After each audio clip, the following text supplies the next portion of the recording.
पाऊस आलाय आणि इथं उन्हामध्ये सगळी माणसं बसलेली आहेत. 4 शब्द संवाद साधू. अरे शिव्या द्यायची म्हणल्यावर आमच्याकडे पलट नाही शिव्या देणाऱ्यांची.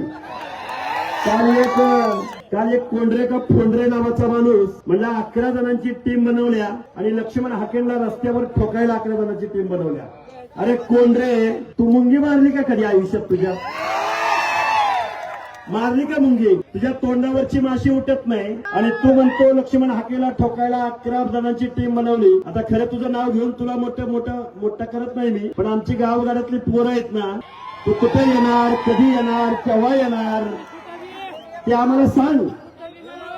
कारण गावगाड्यामध्ये आमची संख्या 50 ते 60% महात्मा ज्योतिराव फुल्यांच्या पिवळ्या समतेच्या वादळामध्ये सामील झालेली आणि आता त्या पिवळ्या वादळामध्ये निळं वादळ सामील झालेलं आहे. आणि आमच्या मनामध्ये मग स्वाभिमान कुणाचा आहे? स्वर्गीय गोपीनाथराव मुंडेंचा.